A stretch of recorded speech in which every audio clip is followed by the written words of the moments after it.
All right, show. Let's get this show on the road. On the road again.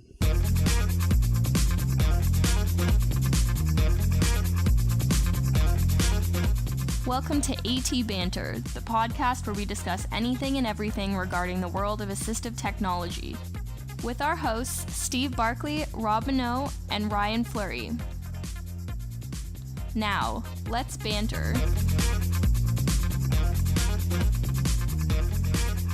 Hey, and welcome to AT Banter. I am Rob Minot, and today I am joined by Ryan Fleury. Howdy. And Steve Barkley is off this week, so it's just the two of us. Just the two of us. You and I. Hey, here's some news. What's that? You know this news quite well. You got your Google Home and your Amazon Echo Dot. I did. Yep. That's pretty exciting. It is exciting. What's your take on it so far? Is it pretty much line up with the research that we did the other day? I find it interesting because looking at a bunch of different web searches on reviews of both devices, people really are leaning towards the Echo hands down as the winner so far. And maybe because it's been around 2 years and the Google Home just came out in the fall, and there's a lot more skills that you can add to the Echo, so the Google Home's still kind of limited. But where the Google Home really shines is it's got the power of the Google search behind it. And a lot of different sources like Wikipedia and World Wildlife Federation. And, you ask it a question and it comes back with the result instantly from a source that, the Echo probably wouldn't be able to do or can't do. It can't do, yeah.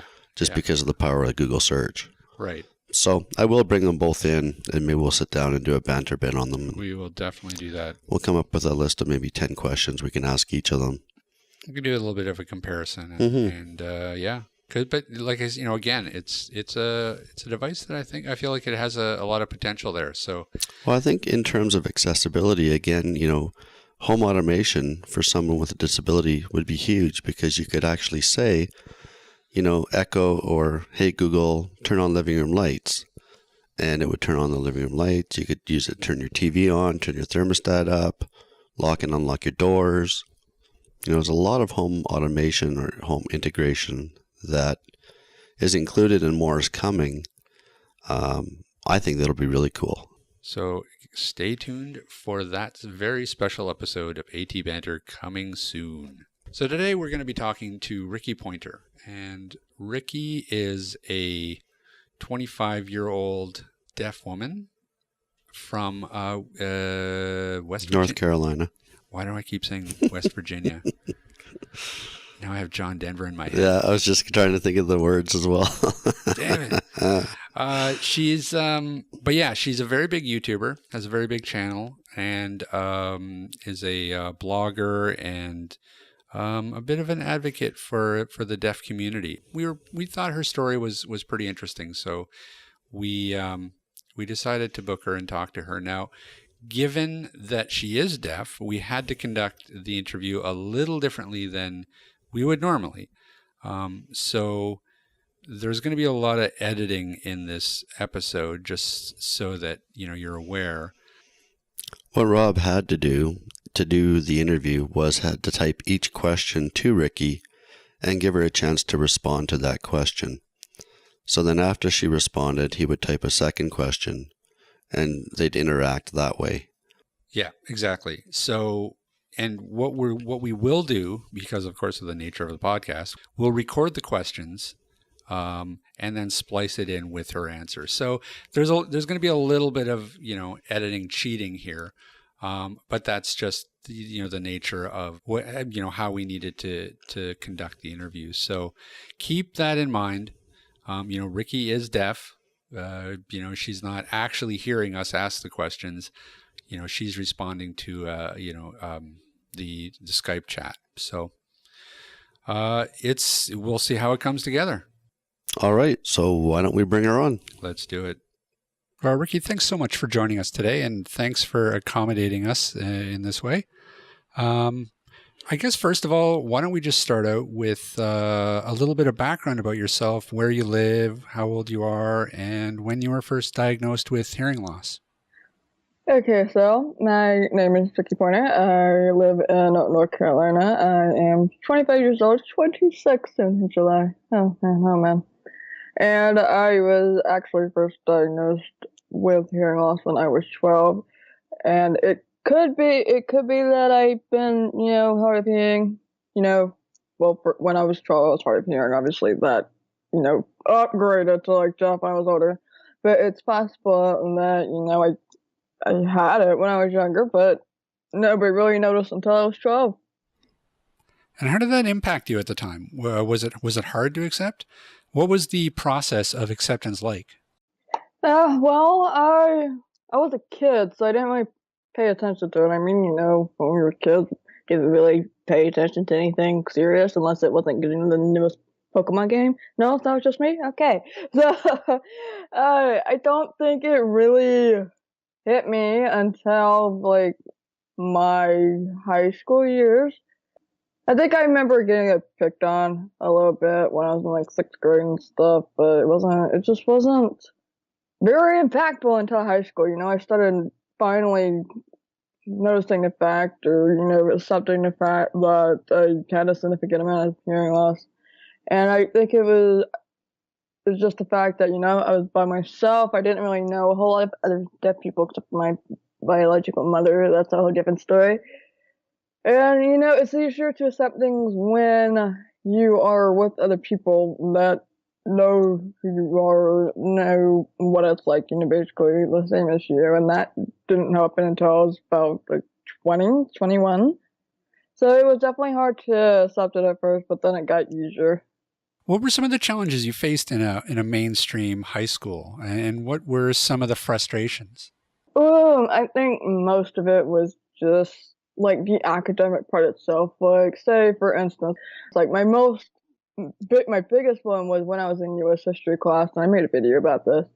And when you have to watch films like educational films, and then you have to write notes on it and stuff like oh, did you hear this fact? Okay, write it down. And that was one of the most difficult assignments for me because I couldn't understand everything. I could hear it. It was loud enough, but it just sounded like, say, if you were watching, I don't know what languages you speak, but let's pretend you don't speak German or something, okay? And so you were watching a film in German without any of the subtitles, and you're just like, okay, I can hear this language, but I had no idea what it translates to. That's basically what it feels like. And he knew, like, I did not make it a secret that I wasn't able to hear and understand things very well. That's why I was often sitting at the front. So when this particular time, I told him, yo, I can't, understand what's going on. There's no captions, and there weren't going to be any captions. So, I handed him my paper of like 15 facts that were also incomplete, and then he would take my paper and read off like a couple of the things that I wrote, and I was the only person that he did it to, and he was laughing at it, and it was just annoying. And then there was a time in math class, I think senior year, we had a teacher that would have the board, like a PowerPoint, at the front, but then he was sitting all the way in the back, and I'm sitting in the middle. So, you're trying to like look at what's happening, with the math problems because math is very visual. But then you're also trying to like turn around because obviously the teacher's going to be saying things that you need to know, and it was just very difficult, always moving back and forth, and it made it very difficult. And I would go up to him and be like, "Hey, I need your help," and he would go, "Well, did you not pay attention to what I was saying?" And I'm like, "No, dude, I can't hear you very well. I can't understand you very well." And then like stuff like English class, when you're supposed to be reading a book like out loud, like it's a class reading session, I often lost my place and stuff because people talking behind me, being very quiet, or we had people with very strong accents. It was just, that was mostly the difficult part. There was some social stuff there, like I felt left out because like everybody else could hear each other and better and all that stuff, but it was mostly just the academic stuff. So what changed for you after high school? How did you discover deaf culture, and what sort of impact did it have on you at the time? once I graduated, I still didn't pay that much attention to it, really, the whole deafness thing. Because I was mostly, like, actually by myself. I didn't do anything after high school. I moved straight to YouTube because, college, money, that kind of thing. It just wasn't working out. And, when I was first doing YouTube, I was just doing makeup videos, so I was not hearing, quote, quote, but, was still the mainstreamed oral deaf kid.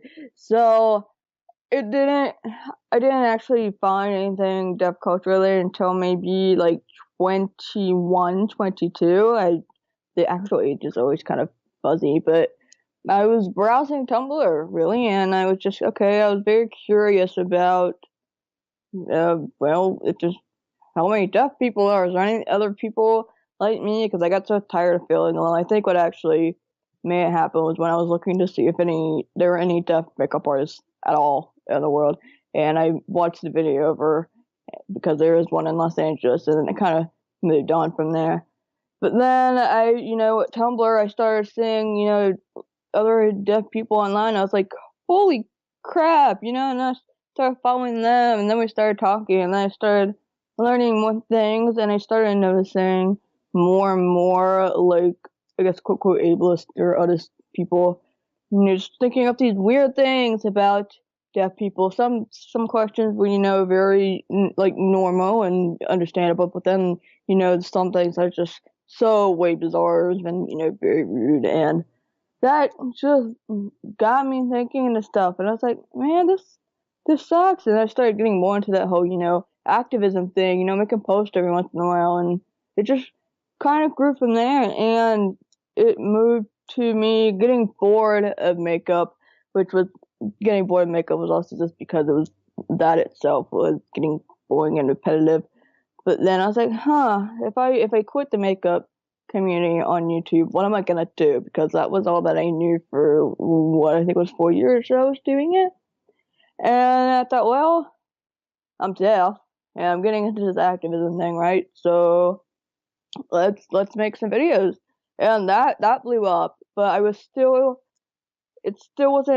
just kind of like dipping my toes very barely into deaf culture itself, because it was still me being very focused on, like, just deafness itself as, like, a quote quote medical condition versus actually being in the culture, which did not happen until like 2 years when I got my first film gig, quote quote, and went to Los Angeles for the first time, and then I came across some other deaf people that I met online, and I got to stay with them, and since then it blew up. How long ago did you make the switch from doing makeup videos to doing videos surrounding deaf culture? Let's see, I'm pretty sure that my first video that was 100% deaf related was October 1st, 2014, I'm pretty sure. I remember it was on Deaf Awareness Week, so I think it was October 1st, yeah, because Deaf Awareness Week is like the last week of September. And how long did it take for your channel to then gain some traction? When did you sort of realize that it was becoming large, and did it shock you? I think that video, when it first came out, it was a little bit slow, because really, if you put makeup related topics and deaf related topics in a competition, makeup is more than likely going to win. That's the more popular thing on YouTube. So that took a bit of time, but I remember asking my friend Francesca Ramsey, who does MTV Decoded.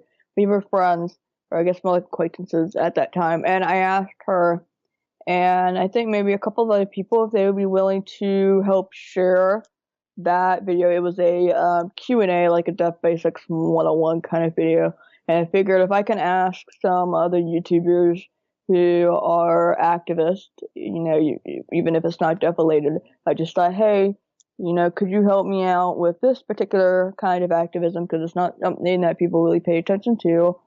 And then Francesca said sure, and then she reblogged it on Tumblr, and I think other people shared it as well, because once she reblogged it on Tumblr, that blew up. But my channel did not when I probably can't swear here, but when the Things Hearing People Say video came out, which was, that whole Things Blank People Say was like a series that was very popular on YouTube at the time, so that was just another part of it. That started out slow again, but it just blew up. Like, now it has like 400,000 views. I haven't checked in a while. It might even have 500,000. That just blew up. I remember one popular Tumblr which is focused on like female YouTubers, made a gift set out of it, and that blew up. And then I remember somebody posting screenshots on excuse me. I remember somebody posting screenshots on Imgur, I think it is, like kind of like a Reddit thing, I guess, and that's, I'm pretty sure, is when it blew up.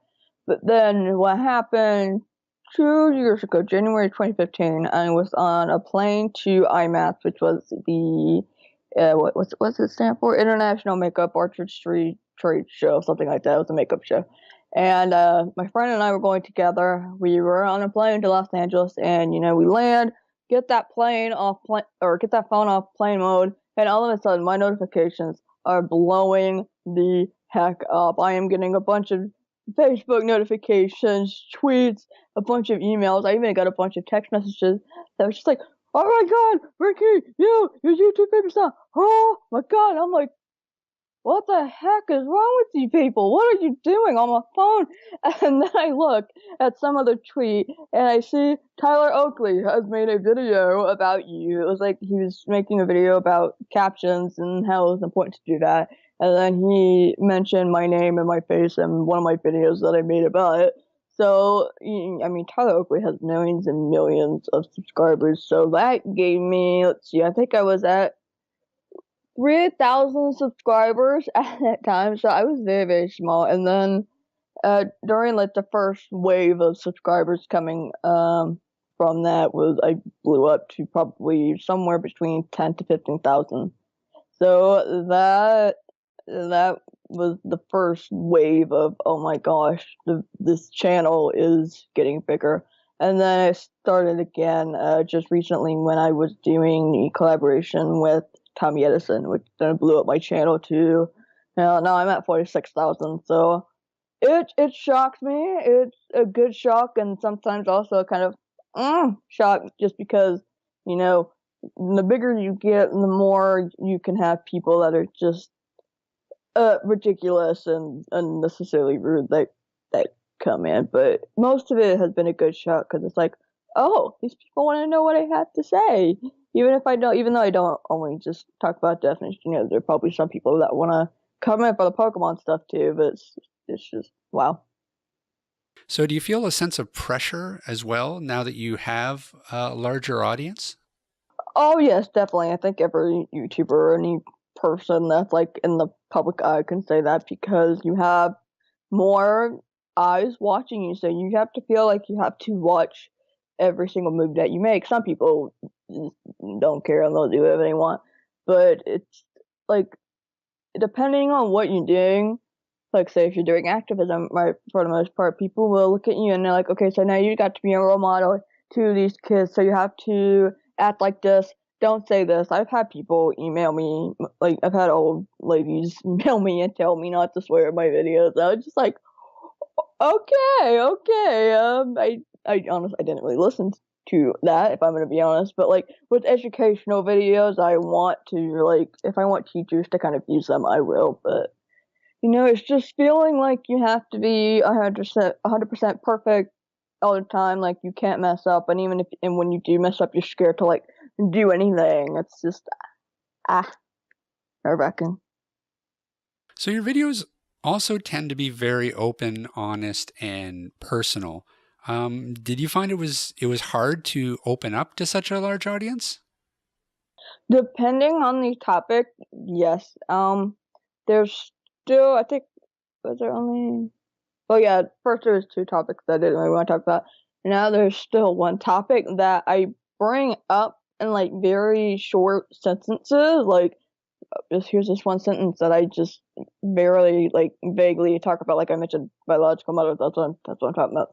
But that stuff like that is very difficult to talk about because I want to talk about it, but it's like if you're not 100% out of the situation, it's hard to talk about it because then people will be like, well, why don't you do this and why don't you do that, and it's just like, oh goodness. So yeah, it gets easier just depending on the topic. With deaf things, it tends to be easier, but. And do you find that recording the videos on topics that are obviously very near and dear to you helps you personally? Do you get a lot of support from your audience? Yeah, they actually do tend to help me, and it's like if you have the support, which yes, most of the time I do get a lot of support. I think only every once in a while you get like the, well, why don't you do this comments, which some of them are genuine, like, oh, well, have you thought about doing this versus, well, why aren't you doing this? You know, that kind of tone. Yeah, it does help to get it off my chest, yeah. So it also helps if it's like when people comment, you know, if they're going through the same thing, that's also what really helps because then they're like, oh my gosh, I've been going through this too, and then you know their own stories. Yes, I get so many comments and messages and stuff just telling me it's so nice to have somebody who feels like me, and especially when you're like in the middle, like me, when you're someone who started out as being mainstreamed your whole entire life, just using spoken language and whatnot, and then like trying to move into deaf culture, so you know, learning sign language and then having new friends. So what are some of the benefits that you found from having a successful YouTube channel and such a large social network presence? Oh, a couple of things. I met my boyfriend through doing this, so that was awesome, and you know, a whole new family because part of having the deaf friends that I do now came from my YouTube channel. Like I wouldn't know the people that I see whenever I do go to Los Angeles without my YouTube channel. I wouldn't have the job that I do now at GPAN's News Network, DTV News, without having a YouTube channel because I didn't have my YouTube channel. I wouldn't have met my friends. Therefore, I wouldn't have gotten to know that there was a job opening there, and they wouldn't have offered to me, you know, because they wouldn't have known I existed. And then, you know, going to VidCon and all these other conferences that I've been invited to, being able to host workshops or, you know, visit panels, whether it's talking about closed captioning or whether it's just talking about like personal stories. And not only that, but you know, more people, more YouTubers captioning their content, which is also totally awesome. So now what are some of the goals that you have with the channel? I really, really, really want to hit 50,000. I am so close. I'm 4,000 away. That's like my biggest one right now. Because I was hoping to get to that 50,000 goal by the end of 2016. I was looking hopeful after the collaboration with Tommy, but it didn't happen. But we're gonna get there, and then after that, 100,000. Because I want that plaque. I want that plaque. YouTube, you hear me? But besides that, you know, just more opportunities because I am looking to make a living at this. Like you don't make that much from YouTube unless you're like really big, and then you have most people who are big on YouTube will make most of their money from like other opportunities because they have like careers that are like branches of the YouTube channel. So that would be great. And just I want more public speaking opportunities. So I was starting local, and then I did have a few, like one or two different events, not counting like VidCon or anything, but just different conferences are going to school. So pretty much that, just more opportunities in general. And the plaque. Give me the plaque, please. And what are some of the issues that you personally are passionate about? Oh goodness, I'm passionate about a few things. One of them obviously being, you know, deaf rights, closed captioning awareness, and deaf awareness, and disability rights and awareness. I am a feminist. I'm all about those, you know, women's rights and male rights that come with it. Let's see. Human rights, those are pretty much, you know, all of that into one little ball. In your opinion, what is one or maybe a few of the most pressing issues when it comes to deaf rights and or awareness? Accessibility, hands down. So, like, if you want to get information on the internet, and sometimes even on television, it's very difficult to get proper closed captioning. Like on TV is a little bit easier because the law states, the FCC states, you got to have closed captioning on TV. Internet, it's much harder because that's a different category. Not that, of course, there are companies like Netflix that now there's a law that Netflix has to be captioned, but stuff like YouTube doesn't fall under that stuff, so that's a little bit difficult. But like let's say getting interpreters for a card, like say you're at an event. Like if I'm going to a speaking event, I need a car and an interpreter and use both now. So a lot of people have just when they're doing something, like when a filmmaker friend of mine was going to a film festival because her film was being showed, they didn't want to provide her with an interpreter, even though that's what you're supposed to do. Or say, like if you're going to the hospital, I got into a car crash in 2014. So I went to the hospital and I was on the little, what's it called, the stretcher or whatever, I had my head tied down and there were towels, attached to my ears, make it all stopped and whatnot, which I was very appreciative of.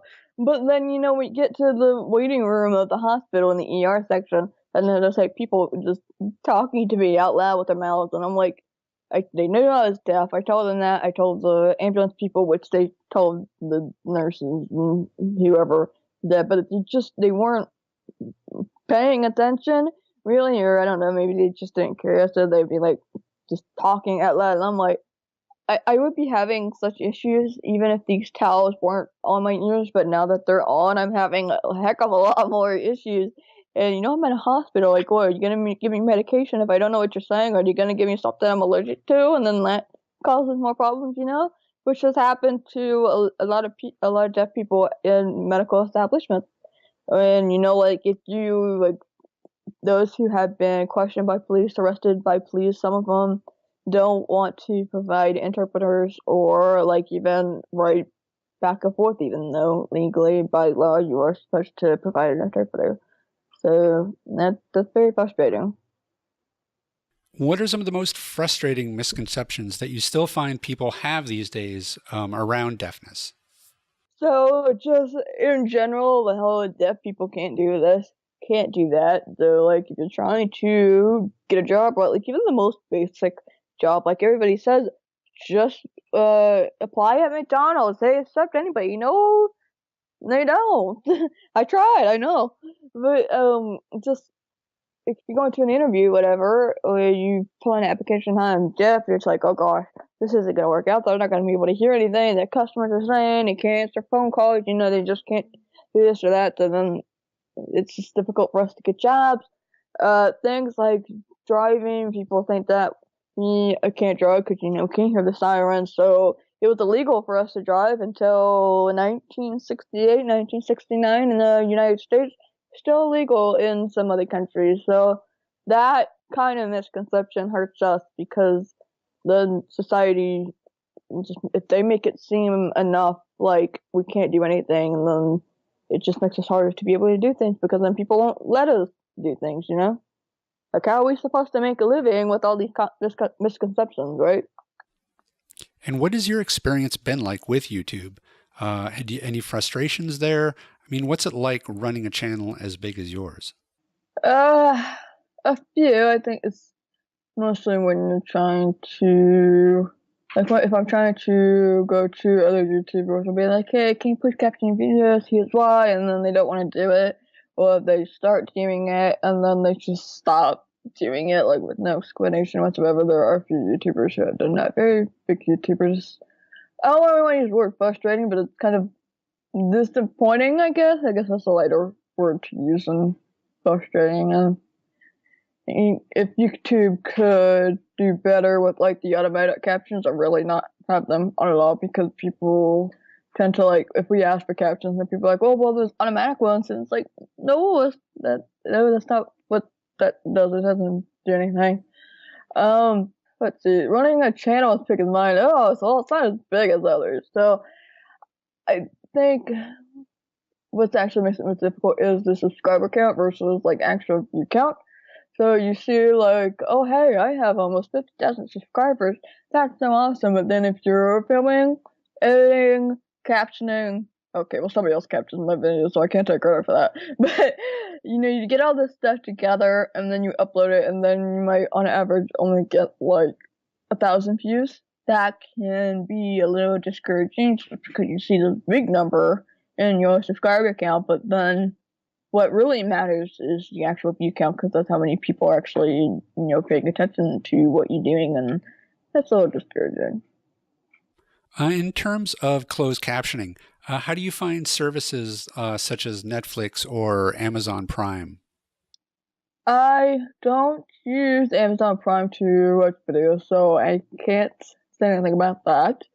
Netflix is mostly good. I haven't had too many problems with it. There are some moments that I was binge watching CSI Miami, and I came across one of the later seasons, really. And it was the caption files on episodes 3 and 4 of whatever season it was were completely switched. So I'm watching, season 3. It's supposed to be like, I think they were at a house party, a hotel, something like that. And even though I was listening to it and I could understand some of it, the captions were completely off. It was just, okay, I can hear what you're saying. I can't understand everything, but I know this really doesn't make sense.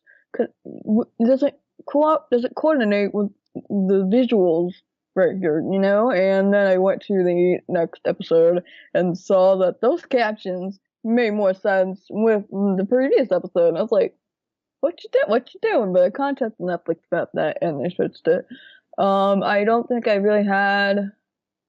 I think maybe there was one other episode of something where the captions were just wonky, like files weren't even switched. It was just that particular file that matched that episode, but it was wrong.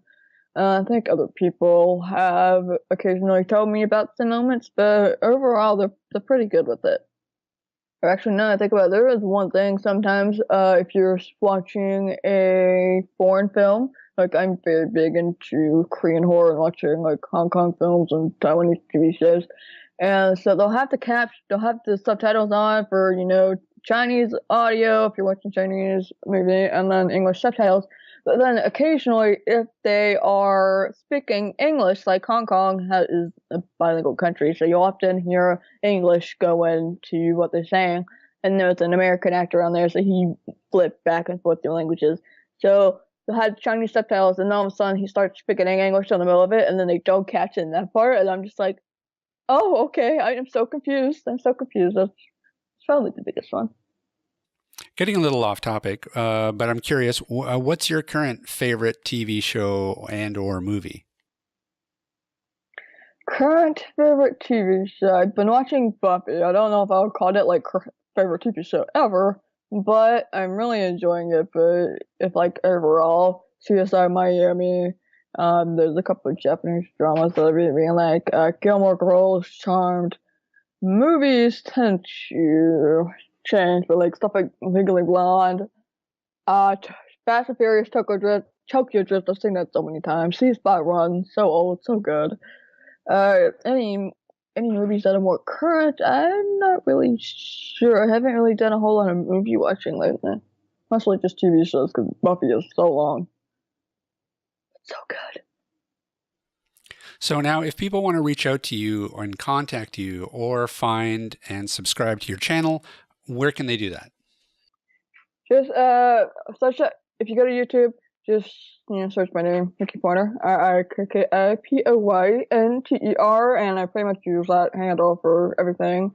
Facebook, which is verified, so you'll see the one with the blue check is the one that you should follow. Twitter, Instagram, Snapchat, and my website, rikkipoynter.com, for any public speaking thing should you be interested. And then I have deafpointers.com, same, my last name, Pointers, the little pun.com for the awareness online magazine, if you will, website. Rikki, thanks so much for joining us today. We really appreciate it. It was great talking to you. Any final thoughts or anything that we missed? Besides, hey guys, subscribe to my channel. Visit my website, please. Thank you. Love you. Rikki, thanks so much again for joining us. Good luck with the channel. We wish you all the best. We hope you get those subscribers, and we'll talk to you again soon. Thank you for having me. This was really fun, especially since they got to go off on Buffy a little bit. Happy going off. Happy. Well, that was an interesting interview. She was great. Yeah, kind of different for all of us, us having to type the questions and wait for a response. But she was very forthcoming with information, had a lot to share. Yeah. And she is, at 25 and having, a successful YouTube channel like she does, we keep talking to these young people, and man, I look back and what I was doing when I was 25, what a waste of time I did. I had nothing accomplished. Times were different though. I guess so. We didn't have smartphones. We didn't have the YouTubes. We didn't have a platform like that. No. We had pool tables and beer. And exactly. That was it. That's Pong.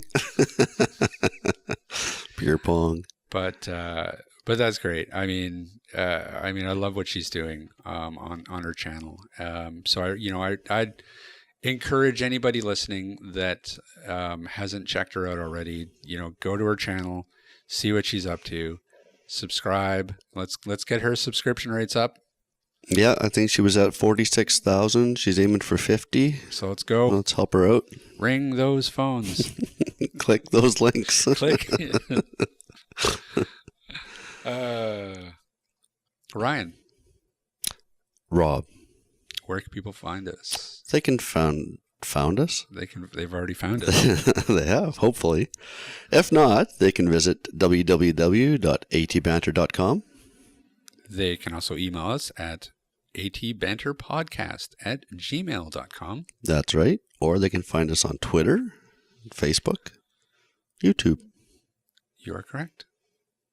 And many other platforms. No. They can. No, they can't. They can. They can find us on TuneIn Radio. They can find us on Stitcher. They can find us all over the interweb. The interweb? The interweb. What the hell's the interweb? You're just making up words now. The interweb. The interweb. Is that like the deep web? No, deep web's a little different, but we won't go there today. We should do a podcast on the deep web. Is the interweb under the deep? Does it go like deep web and then there's the interweb? Or is the interweb above the deep web? Yeah, I think interweb's above deep web. Deep web's kind of a scary place. Okay. Yeah. So the interweb is only kind of scary. Yeah, it's kind of a utopia place to be. Don't believe him, people. He does not know what he's talking about. Anyways. It's better than Fruitopia. Or Zootopia. Zootopia. It's a good movie, actually. Is it? It is a good movie. You should watch it if you haven't seen it. What's the other one I was thinking? Zootopia. What the hell's that about? What? Zootopia. I don't know. I saw that on Cody. I think maybe it's supposed to be Zootopia, but it's pronouncing it Zootopia. I feel like that's probably what's going on. Maybe. I'll have to get Linda to look at it. Yeah. What's it about? Basically, it takes place in a world where animals evolved instead of humans. Oh, okay. And it's about a bunny that goes to the big city to be a police officer. It's very good. It is. It's good. Zootopia. It's very cute. It's very cute. And it has a good message. Yeah. All right. So it's not going to be like that. What's that rabbit movie or rabbit book that was old? Watership Down. Watership Down. No, it's not like Watership Down. No. Okay. Very, very different. All right. How did we get book talk, movie talk? See, it's that Fruitopia. Fruitopia. It's that interweb thing. Yes. All right. Anyways, plays on you. That's going to do it for us. We're done. We're indeed. We're going to get out of here for this week. Stay tuned. Stay tuned to Twitter, Facebook. Follow us. You never know what we're going to do. Stay tuned for our Google Home / Amazon Echo Dot. Yes. Review. Banter bit. We'll talk a little bit more about them now that we have our hands on them. Absolutely. Otherwise, thanks for listening, everybody, and we will see you all next week. Bye-bye.